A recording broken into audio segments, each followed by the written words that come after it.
Bonjour, alors aujourd'hui j'ai le plaisir de vous présenter la combinatoire classique, c'est-à-dire celle que a priori vous connaissez, mais en analogie avec la combinatoire quantique, celle que vous pouvez connaître, que vous pouvez découvrir, et qu'il est tout de même agréable de bien comprendre, parce que ça ouvre quand même à des sphères assez extraordinaires comme les conjectures de Weyl, etc.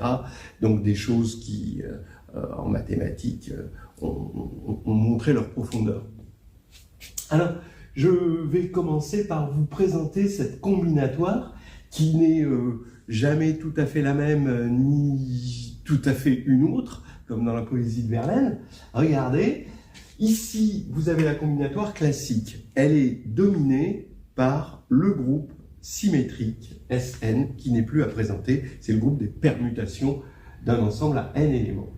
Son ordre, c'est factoriel n. Voilà. Maintenant, parallèlement, on a une combinatoire quantique qui est dominée par un groupe qui est GLN de K.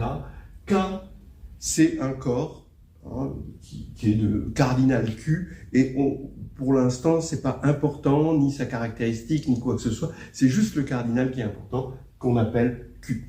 Et on va voir que, en fait, la combinatoire classique revient finalement à la combinatoire quantique, mais quand on aura posé Q égale 1. Donc ça, c'est déjà le premier intérêt, et quand je vous parlais des conjectures de Weyl, il y a quand même pas mal de ça là-dedans. Donc tout ça pour vous dire que GLN de K, voilà, c'est le groupe qui va agir, et son cardinal, probablement vous le savez, surtout ceux qui suivent régulièrement ma chaîne parce que j'en parle souvent, c'est ce nombre que je vais appeler G indice n, et c'est le nombre de bases, c'est-à-dire que ici on commence par prendre un élément non nul, donc il va former une partie libre, puis on le complète par un élément qui n'est pas engendré par le premier élément, puis par un élément qui n'est pas engendré par le plan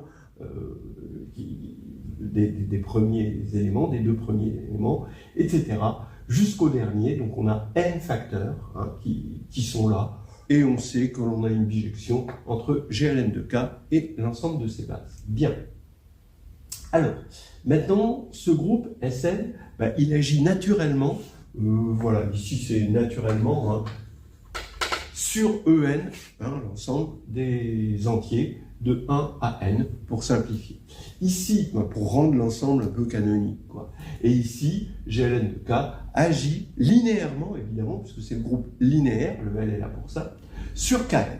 Maintenant, il va y avoir une action transitive de Sn sur l'ensemble des parties à k éléments dans En. Voilà, que j'appelle Pkn. Bon, bien sûr, on peut toujours envoyer une partie à k éléments sur une autre partie à k éléments par un élément de Sn. De la même manière, on va avoir une action transitive sur ce qu'on appelle la grassmannienne GRKN, c'est l'ensemble des sous-espaces vectoriels de Kn de dimension k. Cette transitivité se montre, c'est un petit peu plus difficile que ici, mais ça demande juste le théorème de la base incomplète, c'est-à-dire qu'on prend deux éléments de la grassmannienne, c'est-à-dire ici deux sous-espaces de dimension k, on en prend une base pour chacun, on complète la base de chacun, et on applique le théorème fondamental de l'algèbre linéaire pour envoyer une première base sur une autre base, ce qui enverra directement le premier sous-espace sur le second sous-espace. J'ai souvent parlé de cela, et bref, vous avez une action transitive. Comme on a une action transitive, eh bien ça, c'est une seule orbite pour l'action de Sn. Et là, pareil. Donc ici, on va regarder le cardinal de Pkn, et on va tomber naturellement sur les nombres binomiaux bien connus, factoriel n, donc c'est le cardinal de Sn, divisé par le cardinal du stabilisateur d'une partie. Alors on va prendre la partie de 1 à k, et on va regarder qui stabilise. Donc déjà, il faut stabiliser la partie de 1 à k, vous avez factoriel k façon de stabiliser la partie de 1 à k, mais ensuite, vous pouvez compléter en stabilisant la partie complémentaire de cette partie de 1 à k, donc la partie de k plus 1 à n. Et donc, ça nous donne le stabilisateur qui est de cardinal factoriel k fois factoriel n-k. Bien. Pour ce qui est de la grassmannienne, c'est un petit peu plus compliqué. Eh bien, on a pareil, GLN qui va agir, donc on a dit transitivement, et il faut regarder le sous-espace F engendré par le K premier élément de la base canonique. Donc on a en quelque sorte un sous-espace canonique là-dedans, et on va regarder un stabilisateur, un élément du stabilisateur de F. Eh bien, il a quelle forme? Eh bien, il a une forme, il stabilise les K premiers éléments qui sont ici. Là, ici, je vais mettre les autres éléments. Voilà. Donc, la stabilité va faire qu'on va avoir un bloc diagonal d'un élément du stabilisateur. Et maintenant, ça y est, il a fait son job, il a stabilisé, c'est tout ce qu'on lui demande. Il faut maintenant compléter avec des blocs. Alors, dites-vous bien ici que maintenant, cette forme-là, il faut faire un petit peu attention parce que c'est une forme matricielle, mais ce sont des matrices dans GLN de K. Donc, il y a une contrainte supplémentaire à celle de stabiliser F, c'est la contrainte d'être dans GLN de K, c'est-à-dire le déterminant doit être non nul. Mais par le déterminant d'une matrice triangulaire par bloc, il suffit que le déterminant ici soit non nul et ici non nul. Ça fait que ici, eh bien, j'ai GLK, ici j'ai GL n-k, et ici, ben, c'est quartier libre, je mets ce que je veux, c'est m, k, n-k. Donc maintenant, quand on voit le stabilisateur, le cardinal, ça va être gk, ici. Ici, vous avez gn-k, qui est ici. Et ici, vous retrouvez le rectangle, d'accord? Ça veut dire qu'on peut mettre n'importe quel élément de k ici, c'est-à-dire qu'on a q éléments, et donc on a q puissance, le nombre de points du rectangle, c'est-à-dire k facteur de k ici, facteur de n-k là. Bon, donc là maintenant, tranquille pour cette ligne, on regarde PKN, ici, son cardinal. Eh bien, qu'est-ce que c'est? C'est K parmi N, d'accord, que vous connaissez, c'est le nombre binomial, celui qui va figurer dans le triangle de Pascal. Et là, ici, vous avez une notation, donc ça c'est juste une notation, hein. Le cardinal de la grassmannienne, eh bien, c'est un nombre binomial quantique, qu'on reconnaît à ces crochets. Ici, on met des crochets, et ici, on met un petit q. Voilà, ici, en indice. Alors évidemment, attention, d'un ouvrage à l'autre, vous pouvez avoir des conventions différentes, selon si les ouvrages sont plus de nature géométrique, comme ce que je suis en train de faire là en ce moment, ou plus combinatoires, où ils ont peut-être des formules, les combinatoriciens quantiques ont peut-être des formules qui sont peut-être plus simples, quitte à se débarrasser de la représentation géométrique. Donc, peut-être vous pouvez trouver d'autres notations, mais en tout cas, celle-ci, elle existe, et moi, elle me convient très bien. Voilà, et c'est maintenant qu'on va passer à l'attaque du formulaire qui m'intéresse ici, et qui est probablement le cœur de ce que je voulais faire dans cette vidéo. Alors, attaquons cette formule-ci. Normalement, en licence et en master, on doit bien savoir la démontrer.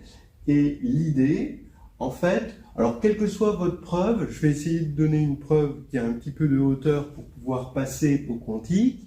Hein, d'accord ? C'est une preuve ensembliste avec une bijection. Hein, d'accord ? Quand on a une égalité de nombres, souvent ça provient d'une égalité de cardinaux d'ensemble et donc d'une bijection entre les ensembles. Ici, vous avez PKN, et ici, vous avez la réunion disjointe, c'est pour ça que je le mets un petit peu carré comme ça, une réunion disjointe des PIM croix PK-I N-M. Bien. Alors, comment on va construire? Donc, on voit bien que si on arrive à montrer qu'on a une bijection entre lui et lui, alors cette formule va en découler certainement, puisque le cardinal ici, c'est ça, c'est le membre de gauche. Là, comme on a une réunion disjointe, c'est une somme. Le cardinal, c'est la somme. Et ici, on va avoir le cardinal du produit cartésien. Bien. Donc ça, c'est clair à partir de là. Maintenant, comment on va construire la bijection?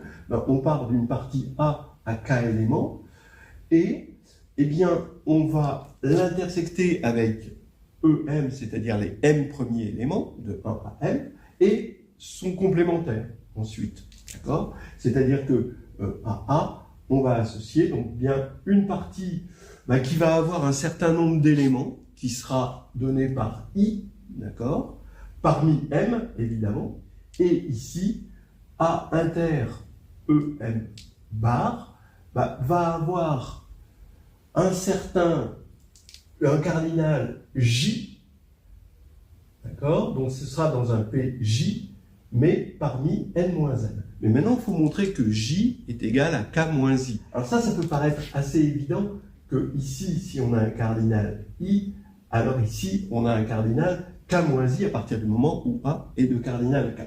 Vous faites des patates et vous le voyez directement. Mais si on doit réfléchir à pourquoi c'est important, c'est que quand on va faire B union C, on retrouve A.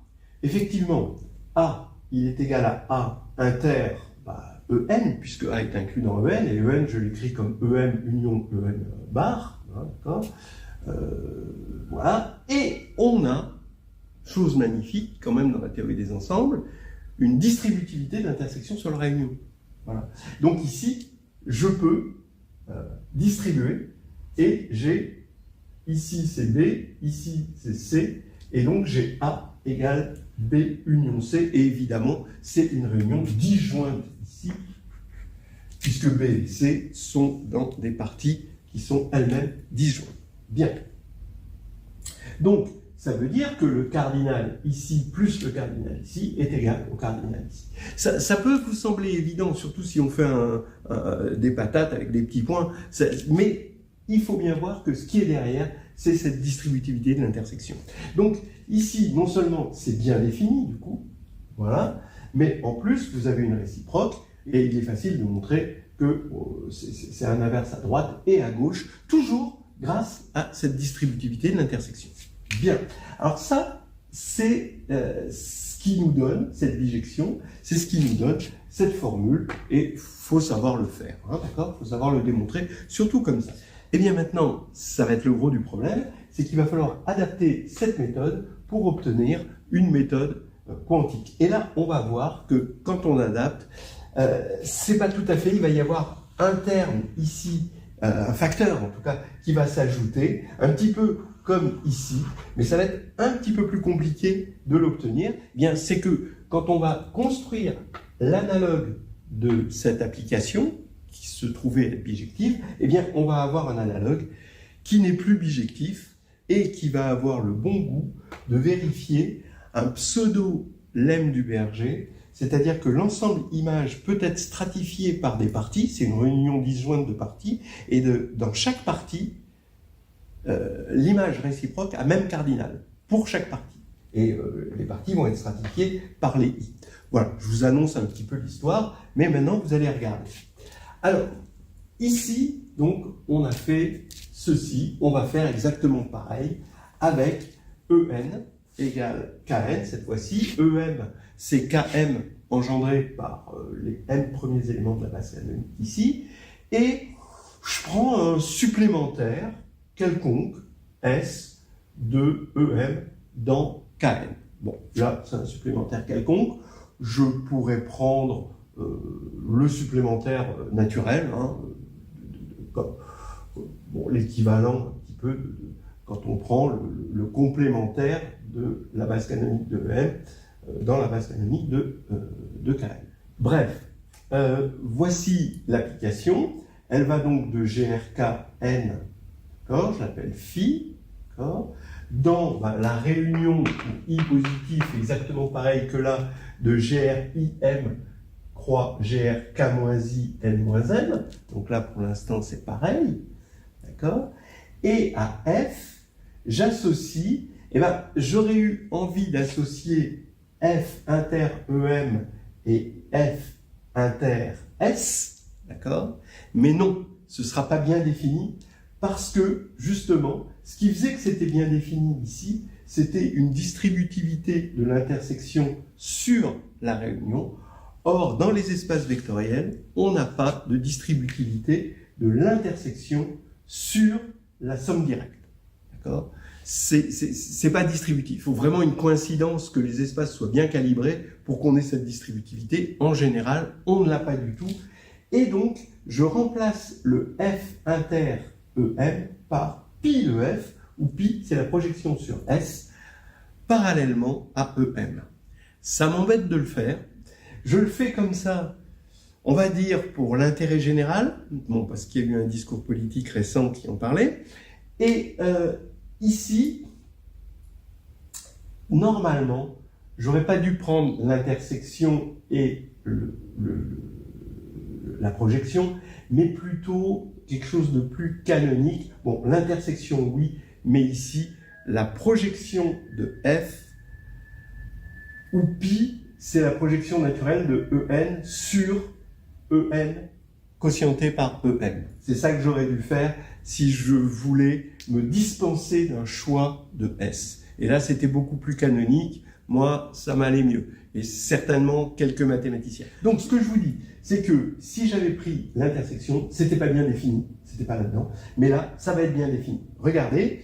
C'est-à-dire, ce que je veux, c'est de dire que si j'ai I ici, comme tout à l'heure, hein, comme dimension de F inter EM, alors ici, la dimension, c'est bien K-I. C'est ça que je veux démontrer. Ben oui, je prends pi, la projection sur S parallèlement à EM, je considère la restriction de pi à F, qui va donc de F dans S. Il est bien connu que ker pi restreint à F, c'est ker pi inter F, évidemment. Donc c'est F ici, inter, ker pi, évidemment, c'est EM. Donc là, le noyau, c'est ça. Et l'image, l'image de pi F, c'est pi de F. Donc vous voyez que noyau et image, d'après la formule du rang, ça va vérifier que la dimension de l'un plus la dimension de l'autre est égale à la dimension de l'espace de départ, c'est-à-dire F. Donc si ici on a I, ici on a bien K moins I, puisque dim de F est égal à K.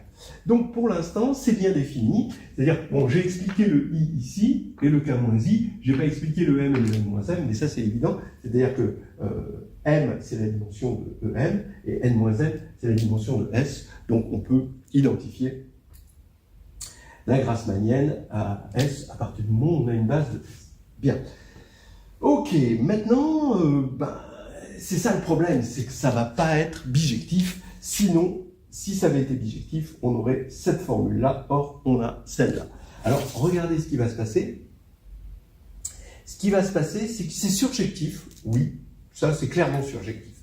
Regardez, vous prenez G ici, un sous-espace de dimension I de EM, et H, un sous-espace de dimension K-I de S, d'accord, là-dedans, donc, eh bien, voilà, ce que j'ai mis là, eh bien, vous allez lui associer G plus H, qui en fait est une somme directe, d'accord, ici, égale F, et ça, vous allez poser égal à F, et là, vous allez bien avoir une somme directe, donc un sous-espace de dimension I plus K-I, c'est-à-dire un sous-espace de dimension K, tel que, quand on va prendre l'intersection ici de F avec EM, ce sera forcément G, et quand on va projeter sur EM, on obtiendra bien H. Ça pose pas de problème.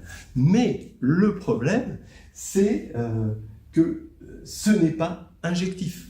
Je vais prendre EM ici, S comme ceci, et vous voyez que si F, c'est la droite rouge, eh bien, son image, son intersection avec EM, ça va être 0, d'accord, et sa projection sur S, ça va être S.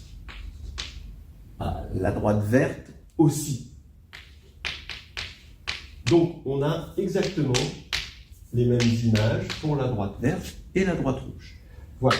Et vous pouvez prendre, en fait, n'importe quelle droite autre que EM, et vous aurez exactement la même chose. Donc voilà, on voit bien qu'on a un problème d'injectivité, et maintenant, ce qu'on va faire, c'est le mesurer. Alors, regardez comment on va s'y prendre.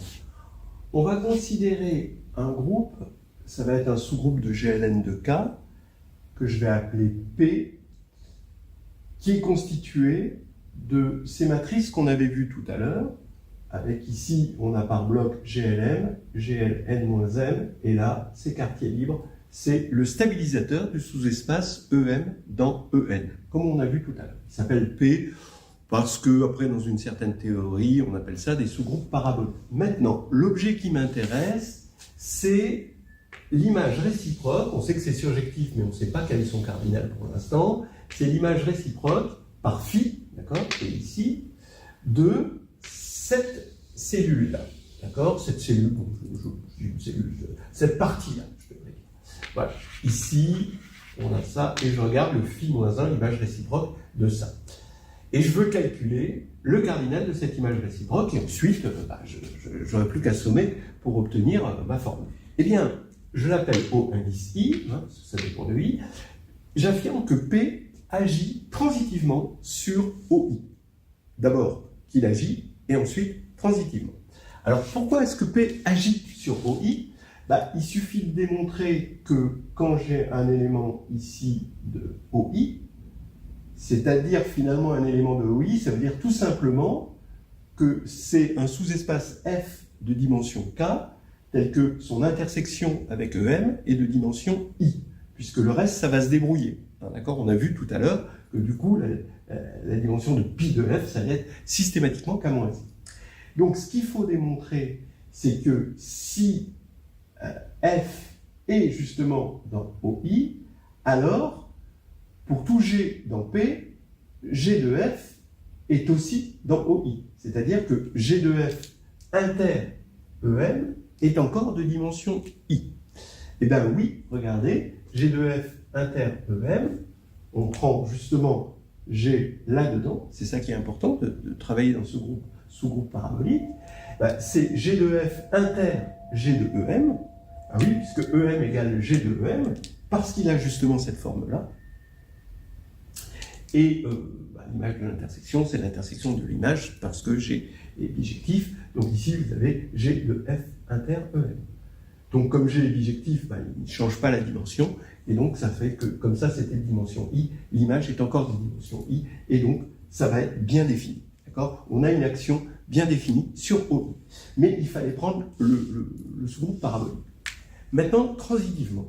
Alors, bon, probablement, maintenant vous devez peut-être commencer à être habitué des preuves d'action transitive dans le linéaire. On a une action transitive en utilisant le théorème fondamental de l'algèbre linéaire, comme tout à l'heure, c'est-à-dire, regardez, il va falloir trouver une base bien adaptée à F. On va prendre deux éléments F et F' de OI, et on va chercher une base bien adaptée à F et une base bien adaptée à F', et on va montrer qu'il existe un élément du parabolique qui envoie la première base sur la seconde. Bien. Alors, qu'est-ce que je vais faire? Je vais partir d'un F dans OI. D'accord? Ce qui veut dire que F inter-EM est de dimension I. Donc, je vais considérer F inter-EM, qui est donc de dimension I, et j'affirme qu'il existe un supplémentaire de EM dans EN, d'accord? Supplémentaire de F, tel que F est égal à F inter-EM plus F inter-SF. D'accord? Bon, c'est peut-être plus facile de le voir quand on connaît les espaces quotients, parce que c'est finalement, on relève le théorème de la base incomplète de l'espace quotient, mais bon, on arrive à se convaincre que ce sous-espace SF, il existe bien. Je vais prendre une base de F inter-EM, ensuite je vais compléter cette base-là en une base de EM, d'accord? Puisque F inter-EM est inclus dans EM, j'ai le théorème de la base incomplète dans EM, et maintenant, je vais relever une base de pi de F, d'accord? Mais je la relève dans F. Voilà, j'ai une base là. Je vais obtenir ici une base ici, puisque c'est surjectif de là vers là, et j'obtiens une base à, évidemment, k-i éléments, qui me permet de construire, entre parenthèses, ce supplémentaire SF dont je vous ai parlé. Et ici, maintenant, j'ai plus qu'à compléter, d'accord, en un supplémentaire de tout ça. Voilà. Donc, ça, c'est une base adaptée. Bien. Je fais pareil pour f', d'accord, avec des e'. J'applique le théorème fondamental de l'algèbre linéaire qui dit qu'il existe un unique G qui envoie la base adaptée pour f vers la base adaptée pour f'. Et je me rends compte que ce G, non seulement il est dans GLN, mais en plus il est dans P, puisqu'il respecte une base de EN de E. Puisqu'il respecte une base de EM, et donc il stabilise EM. Voilà, donc on a une action transitive sur OI, d'accord, grâce à cette construction adaptée de base. Maintenant, on va appliquer la formule des classes, la formule de la classe, puisqu'il n'y a qu'une seule orbite maintenant, OI c'est une seule orbite, pour calculer le cardinal de ça en fonction du cardinal de P qu'on connaît bien, qu'on a déjà calculé. Alors regardons la tête de ce stabilisateur, on est là-dedans et on doit stabiliser F. Voilà. Alors, ça veut dire quoi qu'on stabilise F? C'est-à-dire que ici, je vais regarder le stabilisateur de F, mais dans une base adaptée. C'est-à-dire, ah oui, je l'ai effacé, dommage, mais la première partie de la base, elle était dans F inter EM, ensuite dans un supplémentaire de F inter EM, d'accord, ici. Ensuite, on avait un F inter SF, et ensuite, on avait un supplémentaire de ce F inter SF. Voilà. Ici, F inter EM. Voilà. Donc, là, il faut stabiliser F, finalement, il est réparti là et là. Donc, il faut stabiliser cette partie-là et stabiliser ici EM, puisque on est dans P. D'accord? Donc, il y a un 0 là. Par contre, ici, on doit stabiliser F, c'est-à-dire qu'on doit stabiliser cette partie-là, mais elle peut aller aussi dans cette partie-là de F. C'est ça toute l'astuce, quoi, hein, en fait. Et le reste, c'est bon, ben, on a des blocs diagonaux ici et des blocs rectangulaires. Voilà. J'ai assuré de façon diagonale les blocs diagonaux, voilà. J'ai mis des X pour les blocs rectangulaires, et comme ça, eh bien, j'ai que le cardinal de phi-1 de ça, c'est, regardez, le cardinal de P, donc ça, on l'avait déjà calculé, Gn fois Gn-n, Q puissance n facteur de n-m, le bloc rectangulaire, sur, alors, regardez, j'ai Gi, j'ai m-i, ici, j'ai ici Q puissance i, m-i, voilà. Là, j'ai G indice K-I, G indice N-M moins K plus I, ou moins K-I si on met une parenthèse. Et maintenant, donc, les blocs rectangulaires. Donc, lui, on l'a déjà compté, il est là. Celui-ci, je vais le compter comme la différence entre ça et ça. D'accord? Donc, ça va faire ça, c'est M facteur de N-M, c'est celui-ci, mais où on enlève ce petit îlot de résistance, là, c'est-à-dire K-I fois M-I.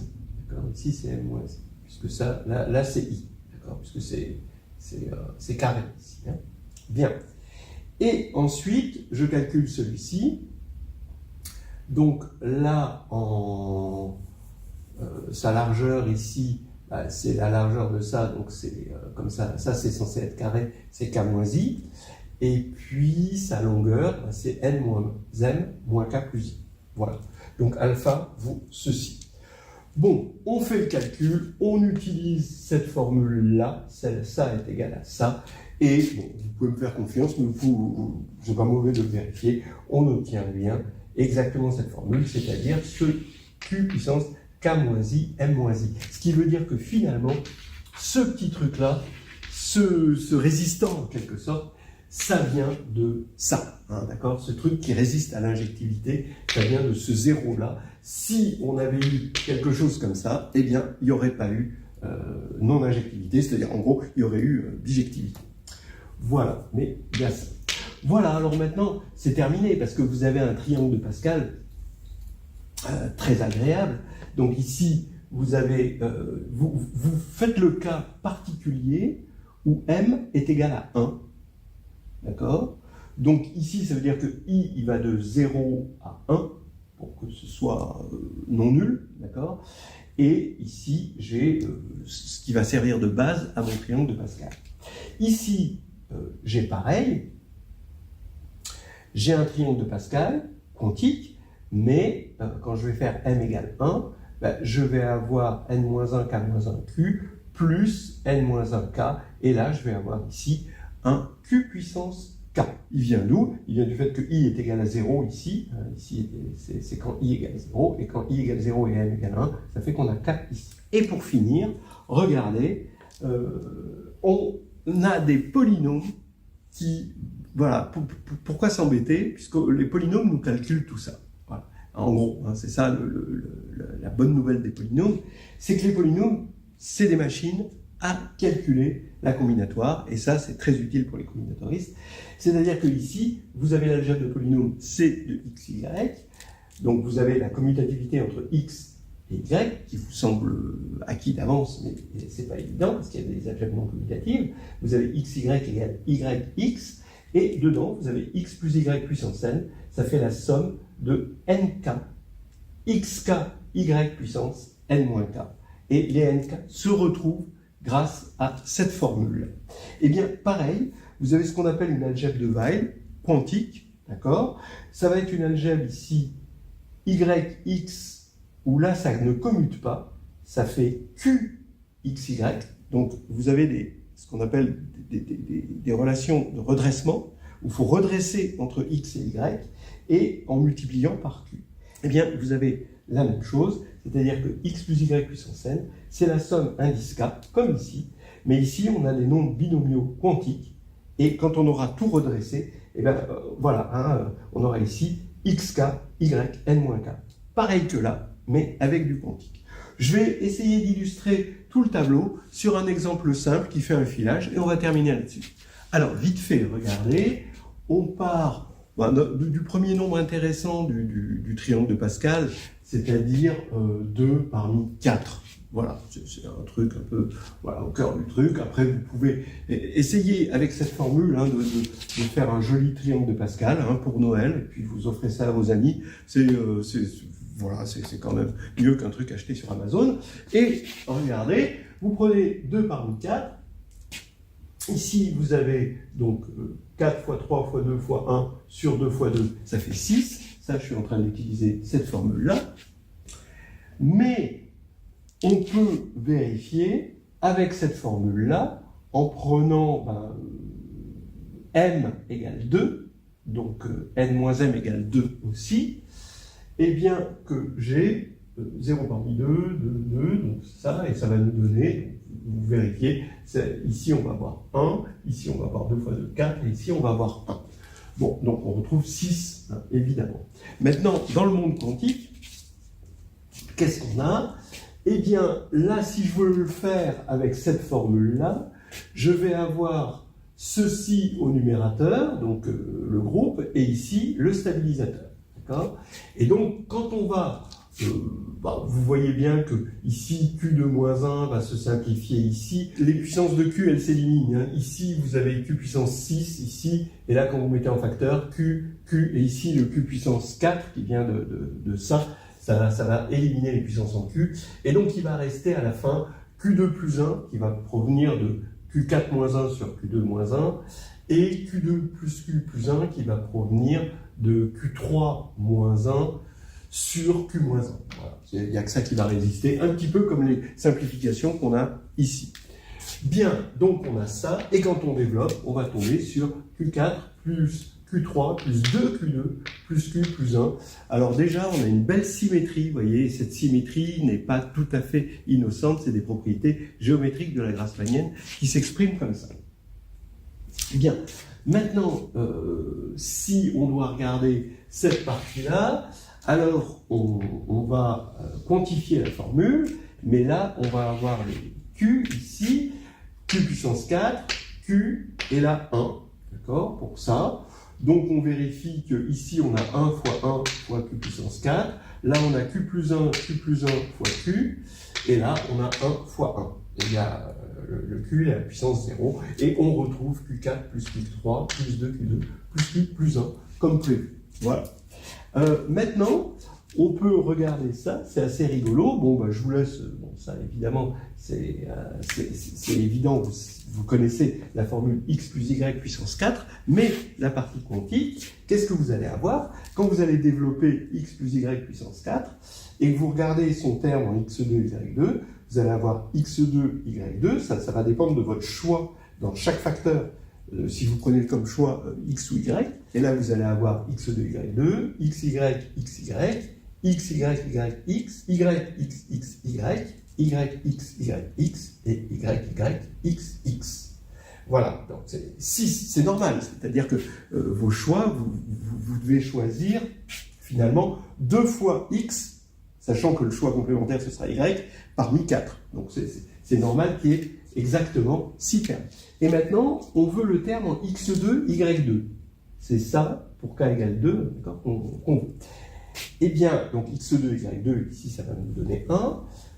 Ici, eh bien, il faut que je fasse commuter y et x. Donc, je vais redresser pour obtenir, j'ai besoin que d'un redressement.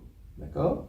Donc ici, ça va donner exactement q. D'accord? Puisqu'il n'y a qu'un redressement.